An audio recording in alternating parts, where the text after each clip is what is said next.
Good morning student, मैं शुभम सोनटके आज एक नया वीडियो लेके आया हूँ क्लास 9 के ऊपर। आज क्लास 9 में हम एक नया टॉपिक पढ़ेंगे, नया चैप्टर पढ़ेंगे जिसका नाम है वास्तविक संख्या। वास्तविक संख्या एक्चुअल में परिमेय संख्या और अपरिमेय संख्या से मिलकर बनी होती है। ओके, परिमेय संख्या जिसको p/q के रूप में लिखते हैं, जिसमें q कभी 0 नहीं होता और pq का मान कहाँ से आता है? पूर्णांक संख्या से आता है। ओके, अपरिमेय संख्या किसको बोलेंगे? जो परिमेय संख्या ना हो उसे अपरिमेय संख्या कहेंगे। ओके, तो आज इसी प्रकार के कई संख्याएं देखेंगे, उसके ऊपर बात करेंगे, कुछ कथन सॉल्व करेंगे और सबसे इम्पोर्टेंट टॉपिक है आज का परिमेय संख्या। परिमेय संख्या जैसे दो परिमेय संख्या के बीच में असंख्य परिमेय संख्या होती है, तो आज हम देखेंगे कि दो परिमेय संख्या के बीच में क्वेश्चन में कितने परिमेय संख्या निकालने के लिए बोल रहा है, उसके हिसाब से हमको परिमेय संख्या निकालनी है। ओके, तो चलो चलते हैं संख्याएं के बारे में। जैसे प्राकृतिक संख्या जिसको n से डिनोट करते हैं, स्टार्ट होती है 1 2 3 4 चल रही है, ठीक है। फिर उसके बाद आता है कौन सी संख्या आती है? होल नंबर, पूर्ण संख्या, जिसको W से डिनोट करते हैं। ओके, स्टार्ट कहाँ से होती है? 0 1 2 3 4 डॉट डॉट डॉट चल रही है। नेक्स्ट आता है इंटीजर, पूर्णांक संख्या, जिसको Z या फिर I से डिनोट करते हैं। लिखते कैसे हैं? 0 +- 1 +- 2 +- 3 डॉट डॉट डॉट चल रही है। +-1 +-2 +-3, इसका बोलने का ये मतलब है कि इसमें दो संख्या है, एक प्लस में एक है और एक माइनस में एक है। ठीक है, प्लस में 2 है और एक माइनस में 2 है। ओके, ठीक है। फिर उसके बाद आती है परिमेय संख्या, जिसको Q से डिनोट करते हैं। ठीक है, इसको लिखते हैं p/q के रूप में लिखते हैं, जिसमें Q क्या नहीं होना चाहिए? कभी 0 नहीं होना चाहिए। और pq कहाँ से आना चाहिए? इंटीजर से, पूर्णांक संख्या से। ओके, Q 0 छोड़ के, ये इंटीजर है, पूर्णांक संख्या तुम्हारा, इसमें p और Q ये दोनों कहाँ से आना चाहिए? Z से। Z यानी पूर्णांक संख्या, यानी पूरे से आए। ठीक है, पर P तो सभी मान रख सकता है, Z के मान, पर Q के पास एक कंडीशन दी हुई है। Q क्या नहीं रख सकता? बस 0। Z में बस 0 छोड़ के बाकी वो सभी को रख सकता है Q के स्थान पे। ओके, बस 0 को छोड़ के। अगर 0 आ जाता है तो वह परिमेय संख्या नहीं होगी। अगर 0 नहीं आता, उसके जगह में कोई भी संख्या थी Q के स्थान पे, तो परिमेय संख्या हो जाएगी। ओके, ठीक है, तो ये हो गए। अब कुछ कथन देखते हैं, उस पर सॉल्व करते हैं। एक संख्या जो प्राकृतिक संख्या यानी कि n, इसको प्राकृतिक संख्या बोलते हैं। स्टार्ट कहाँ से होते? 1 2 3 4 चल रहा है। पूर्ण संख्या क्या है? W, होल नंबर, 0 1 2 3 4 ये भी चल रहा है। और पूर्णांक संख्या यानी कि Z, 0 +- 1 +-2 +-3 +-4 चल रहा है। क्या बोल रहा है क्वेश्चन? एक संख्या जो प्राकृतिक संख्या भी हो, पूर्ण संख्या भी हो और पूर्णांक संख्या भी हो, यानी कि तीनों जो संख्या है, प्राकृतिक संख्या, पूर्ण संख्या और पूर्णांक संख्या, तीनों में सिमिलर चीज़ क्या है? डिफरेंट चीज़ नहीं पूछ रहा है, सिमिलर यानी कि सेम वाला चीज़ पूछ रहा है। अब इन दोनों में 0 आ गया, इसमें 0 नहीं है, तो 0 का तो काम खत्म हो गया, इसमें 0 नहीं आ सकता। तीनों में सेम चीज़ होना चाहिए। इसमें 1 है, इसमें भी 1 है, इसमें भी +1 है। ओके, माइनस वाले से कोई मतलब नहीं है।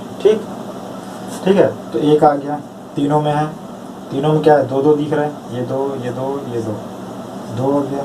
3 भी देखो, 3 ऐसे धनात्मक मान पूरे 1 2 3 4 5 चल रहा है। वो कहाँ तक के जाएगा वो पता नहीं है, हम कंसिडर मान लेते हैं कि वो अनंत तक के जा रहा है। ठीक है, तो आंसर में लिखोगे इसका 1 2 3 डॉट डॉट डॉट चल रहा है। ठीक है, नेक्स्ट देखते हैं। नेक्स्ट क्या बोला है? नेक्स्ट ये बोला है एक संख्या जो पूर्ण संख्या हो। क्या हो? पूर्ण संख्या किससे डिनोट करते हैं? W से। स्टार्टिंग क्या होते हैं? 0 1 2 3 चल रहा है। पूर्ण संख्या हो, परंतु प्राकृतिक संख्या न हो, बोल रहे हैं। प्राकृतिक संख्या किससे डिनोट करते हैं? n से। स्टार्ट कहाँ से होती है? 1 2 3 चल रहा है। एक संख्या जो पूर्ण संख्या है परंतु प्राकृतिक संख्या नहीं होना चाहिए। तो इसमें पूर्ण संख्या में क्या दिख रहा है? 0 दिख रहा है और प्राकृतिक संख्या में 0 नहीं है। तो वही बोल रहा है कि एक संख्या जो पूर्ण संख्या हो, पूर्ण संख्या क्या है? 0 है, परंतु प्राकृतिक संख्या है क्या? ये नहीं है। तो आंसर में लिखोगे 0। ओके, ठीक है। अब चलते हैं आगे। क्या बोला है? एक संख्या जो परिमेय संख्या हो, क्या बोल रहा है? परिमेय संख्या। परिमेय संख्या की परिभाषा आपने पता है, Q इक्वल टू P/Q के रूप में होना चाहिए। Q क्या नहीं होना चाहिए? कभी 0 नहीं होना चाहिए। और PQ कहाँ से होना चाहिए? Z से। ये परिमेय संख्या हो, परंतु प्राकृतिक संख्या ना हो। क्या नहीं होना चाहिए? प्राकृतिक संख्या। प्राकृतिक संख्या कहाँ से स्टार्ट होती है? 1 2 3 चल रहा है। अब मेरे को बताओ, प्राकृतिक संख्या में, ठीक है, 0 है क्या? नहीं है। परिमेय संख्या में देखते हैं, अगर 0 आ जाता है तो इसका आंसर 0 हो जाएगा, कन्फर्म। तो देखो, एक संख्या जो परिमेय संख्या हो, यानी परिमेय संख्या बताना है, और परंतु प्राकृतिक संख्या ना हो, यानी जो परिमेय संख्या में है वो प्राकृतिक संख्या में नहीं होना चाहिए। समझ में आया? तो 0 देख लेते हैं। तो 0, इसके नीचे कुछ नहीं, यानी 1 है। इसको P/Q के रूप में लिख सकते हैं, ठीक है। परिभाषा को वेरीफाई करवाते हैं। Q का मान क्या नहीं होना चाहिए? कभी 0 नहीं है। Q का मान क्या आ रहा है? 1 आ रहा है, ठीक है। तो ये परिमेय संख्या है, यानी 0 को हम बोल सकते हैं परिमेय संख्या है। और प्राकृतिक संख्या है क्या? 0 नहीं है, ठीक है। तो आंसर में यहाँ लिखोगे 0। ओके, समझ में आ गया? नेक्स्ट, अभी जो क्वेश्चन, इसके बाद वाले जो क्वेश्चन करेंगे उसमें 2 परिमेय संख्या रहेगी। 2 परिमेय संख्या के बीच असंख्य परिमेय संख्या होती है, तो इस टाइप के क्वेश्चन मिलेंगे। अभी देखेंगे क्वेश्चनों में कि 2 परिमेय संख्या के बीच में कितने परिमेय संख्या वो निकालने के लिए बोलता है। ओके, तो क्वेश्चन देखते हैं। इसकी संख्या बोल दिया 3 परिमेय संख्या, वो भी किसके बीच में? 6 और 7 के बीच में, ठीक है। तो हल में लिखते हैं, ठीक। अब देखो, 6 को क्या लिख सकते हैं? 6/1। व 7 को क्या लिख सकते हैं? 7/1। नीचे के हर दोनों सेम है, ठीक। नीचे का हर कितना है? 1 1 है। ओके, तो 6/1 व 7/1 के बीच कितने परिमेय संख्या निकालना है? 3 परिमेय संख्या। ऐसा अगर कहीं दिखे तो बस जितनी परिमेय संख्या दिया उसमें 1 जोड़ के देखोगे कितना आता है। तो 3 + 1 बराबर कितना आ गया? 4, कन्फर्म। तो ये 4 आया है, ये दोनों परिमेय संख्या के अंश व हर में किसका गुणा करोगे? 4 का। अंश व हर में 4 का गुणा करना। 6/1 बराबर 6/1 गुना 4/4, 6 × 24/4। ओके, तो 6/1 का परिवर्तित रूप कितना है? 24/4। 7/1 बराबर 7/1 गुना 4/4, 7 × 28/4, कितना आ गया? 28/4। 7/1 का परिवर्तित रूप क्या आ गया? 28/4। अब इन दोनों के बीच में कितनी परिमेय संख्या निकालना है? ओनली 3 परिमेय संख्या। तो ये आ गया 24/4, 25/4, 26/4, 27/4, 28/4। ध्यान रखिएगा, 24/4 और 28/4 ये परिमेय संख्या हमारे पास दी हुई है, ठीक है ना। इसके अलावा कितने परिमेय संख्या निकालना? 3। तो लिखोगे आंसर में, उत्तर में, अतः 6 व 7 के मध्य, 6 व 7 के मध्य या बीच में, मध्य में 3 परिमेय संख्या 25/4, 26/4 व 27/4 है। समझ में आ गया?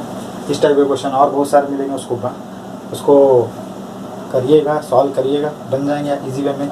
नेक्स्ट टाइप के क्वेश्चन 2/3 और 3/4 दिया है, यानी इसमें हर क्या है? दोनों में अलग अलग है, ठीक है। हर क्या है? इसमें दोनों में अलग अलग है। तो सबसे पहले हर का हम लघुत्तम समापन निकालेंगे, ठीक है। तो निकालते हैं 3 व 4 का प्लस कितना आ गया? 12, ठीक है। लघुत्तम समापन कितना आ रहा है? 12 आ रहा है, ठीक है। तो परिमेय संख्या पहले देखते हैं, 2/3 गुना बराबर इसका लसा कितना आ गया? 12, तो 3 को कितने से गुणा करेंगे कि इसका हर 12 आएगा? 4 से गुणा पड़ेगा। 4 हर में किया तो अंश में भी करना पड़ेगा। 4 दूनी 8, 4 दिया 12। ओके, सिमिलरली यानी इसी तरीके से 3/4 को भी करेंगे। कितना गुना करना पड़ेगा? 3 का गुना करना पड़ेगा। ओके, 4 दिया 12, 3 दिया 9। अब देखो दोनों के हर क्या हो गए? समान हो गए। अपने को कितनी परिमेय संख्या निकालनी? 3। अब सेम करना है क्वेश्चन में। 3 में कितना जोड़ोगे? 1। 3 और 1 कितना हो गया? 4। 3 + 1 = 4। अब इन दोनों परिमेय संख्या में 4 जो आया वो अंश व हर में गुणा करने पर लिखोगे अंश व हर में 4 का गुणा करने पर 8/12, 8/12, 4/4, 8 चौक 32, 12 चौक 48। ओके, 9/12 के साथ भी वैसे ही करोगे। 12 चौक 48, 9 चौक 36। अब क्या आ गया? 32/48 और 36/48। अब इन दोनों के बीच में 3 परिमेय संख्या इजी वे में निकाल सकते हैं। ओके, ठीक है, देखते हैं। 32/48, 33/48, 34/48, 35/48, 36/48। ओके, तो जो परिमेय संख्या अपने पास है उसको नहीं लेंगे।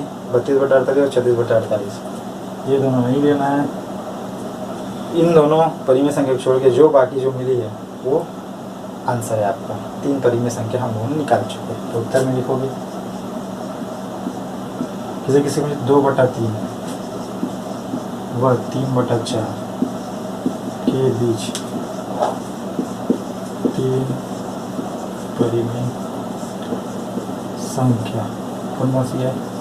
33/48 1 हो गया, 34/48 2 हो गया, वो 35/48 तीसरा है।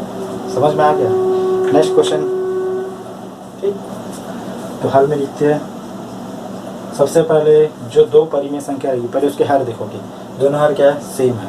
तो डायरेक्ट जो परिमेय संख्या रहेगी उसमें 1 जोड़ दोगे। 3 में कितना जोड़ोगे? 1। तो 3 और 1 4। तो जो परिमेय संख्या रहेगी, ठीक है ना, उसका अंश वो हर में गुणा करो। किसका? जो जोड़ के आया वो। ओके, तो अंश व हर में 4 का गुणा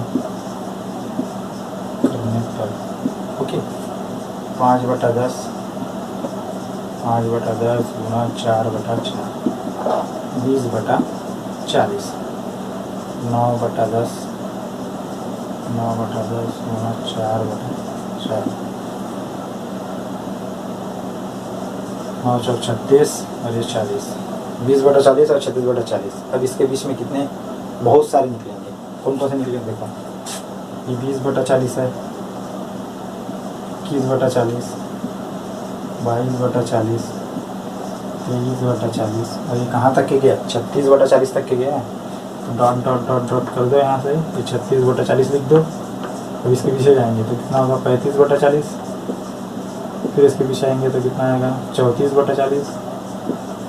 ऐसे करते करते 23/40 ये आएगा 20/40 तक। ठीक है, तो जो 2 परिमेय संख्या 20/40 36/40 इन दोनों हटा दो, दोनों नहीं लेना है। तो देखो पूछ कितना रहा है? 3 बोल रहा है। अपने पास कितने सारे? बहुत सारे परिमेय संख्या है।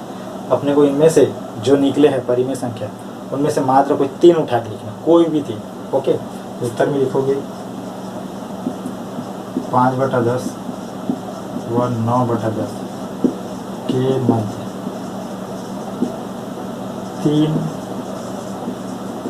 परिमेय संख्या सामने की ले लो। 21/40, 22/40 व 23/40 है। ओके, अभी जो नेक्स्ट क्वेश्चन करेंगे उस पर देखते हैं। सान दशमलव और असान दशमलव। ठीक है ना, परिमेय संख्या दी है उसको दशमलव रूप में परिवर्तित करना और बताना है कि वो उसका जो दशमलव शांत है या अशांत है। एक्चुअल में देखा जाए शांत दशमलव की परिभाषा ये बोलती है कि हर में 2 या 5 अथवा 2 या 5 की घात कुछ भी दिखती हो, 2 या 5, ओके, तो वह शांत दशमलव होगा, ठीक है ना। और अशांत क्या बोलता है, जिसका शेषफल कभी शून्य ना हो, यानी कि संख्या क्या होगी, रिपीटेशन में आएगी, यानी भाग देने पर जो शेषफल, जो भागफल होगा उसमें क्या होगा, दशमलव के बाद वो रिपीटेशन में जाएगी, रिपीटेशन होते रहेगी वो संख्या। तो इस तरीके के दशमलव को क्या बोलेंगे, अशांत दशमलव। समझ में आ गया हो? क्वेश्चन देखते बहुत मज़ेदार है, ठीक है। पहला क्वेश्चन है आपका 126/5 और सेकेंड है 22/7, ठीक है। तो इसको हल करते हैं। 126 है भाग बाहर 5 से भाग करोगे कितने बार, 5 दूनी 10 घटाए 2 आया, 6 उतारे 5 25 घटाए 1 आया, दशमलव लगाए 0 बढ़ाए 5 दूनी 10, शेषफल कितना आ गया, 0, ठीक है। तो भागफल आया है आपका 25.2 और शेषफल आया आपका 0। एक और बोल सकते हैं शांत दशमलव के बारे में, अगर शेषफल यदि 0 आता है तो वो शांत दशमलव होगा, जिसका शेषफल 0 नहीं आता वो अशांत हो सकता है, होगा, ओके। अतः यह शांत दशमलव है, ओके। 22/7 जानते हो, इसको अगर भाग करोगे तो 3.14 कुछ समथिंग, कुछ ऐसा कुछ पॉइंट में कुछ आएगा इसका आंसर, ओके। तो ये इसका शेषफल कभी 0 नहीं आएगा। तो ये किस तरीके दशमलव, आसान दशमलव का, ठीक है ना। एक बार आप भाग देना आता ही होगा आपको, एक बार हाथ चला के देखिएगा, ओके। तो यहाँ सीधा मैं डाल लेता हूँ, डायरेक्ट लिख देता हूँ आंसर कि ये आसान दशमलव है। अतः यह आसान दशमलव, ओके। अब नेक्स्ट जो क्वेश्चन करेंगे हम, इस तरीके के बहुत सारे क्वेश्चन कर सकते हो आप, ओके। जिसका शेषफल 0 आ गया समझ जाना वो शांत होगा, जिसका शेषफल 0 नहीं आएगा और भागफल में रिपीटेशन वाली संख्या चलती रहेगी तो समझ जाना वो अशांत दशमलव है, ओके। अब जो नेक्स्ट टॉपिक जो करने वाले हम लोग, उसमें क्या है, दशमलव रूप दिया रहेगा, उसको किस में परिवर्तित करना है, परिमेय संख्या के रूप में परिवर्तित करना है, ओके। ये भी इंटरेस्टिंग है, देखिएगा। फर्स्ट है 0.53 और सेकेंड है 16.8, ओके। सॉल्यूशन करते हैं। इन दशमलव संख्याओं को p/q ने परिमेय संख्या के रूप में लिखना है, ओके। तो देखो p/q इक्वल टू 0.53, मान लो इसको, माना p/q इक्वल टू 0.53। अब आपको पता ही है एक चीज़, 0.53, ओके। दशमलव हटाए 1 बढ़ाए और दशमलव के बाद जितनी संख्या रहेगी उतने 0 लगाओगे, कितनी संख्या, 2 संख्या 0 लगाओगे। तो p/q क्या लिख सकते हो इसको, 53/100।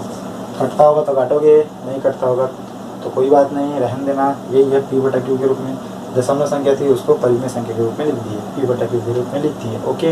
ये है आंसर। नेक्स्ट है, खाली इसको करेंगे, माना p/q इक्वल टू 16.8, ओके।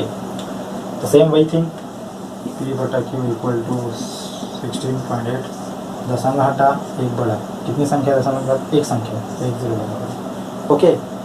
अब कट रहा है तो काटोगे, नहीं कट रहा है तो सेम टू सेम रखोगे, कुछ कट रहा है, ठीक है, कट रहा है, उसको सेकेंड स्टेप में बनाते हैं, काटते हैं। 2 5 6 10, 2 8 16, 2 4 8, यहाँ कितना आ गया, 84/8, 5। पी क्यू का मान क्या आ गया 84/5। हाँ, एक और बात, उसने क्या बोला है, दशमलव रूप को p/q के रूप में लिखिए। ठीक है, p/q के रूप में लिखिए। अब मेरे को ये बताओ, ये क्या p/q के रूप में नहीं है क्या? है ना, वो तो खैर डिवाइड हो रहा है, ठीक है ना, वो बात की बात है, पर p/q के रूप में ये भी दिखा है, तो ये भी एक आंसर है। कट रहा है वो बात की बात है, ठीक है ना, पर p/q के रूप में दिख रहा है अगर, ठीक है, और ये भी आपको p/q के रूप में दिख रहा है, ये भी आंसर है। एज यू विश, आपकी जैसी इच्छा, आपको यहाँ तक क्या आंसर रखना तो ये भी सही है, p/q के रूप में दिख रहा है, ठीक है, ये भी p/q के रूप में दिख रहा है। ओके, समझ में आया? ओके, तो मैं लेक्चर को यहीं पे एंड करता हूँ और आपसे विदा लेता हूँ। Thank you. वीडियो अच्छा लगा होगा तो लाइक कीजिएगा, बहुत अच्छा लगा होगा तो सब्सक्राइब कीजिएगा। Thank you.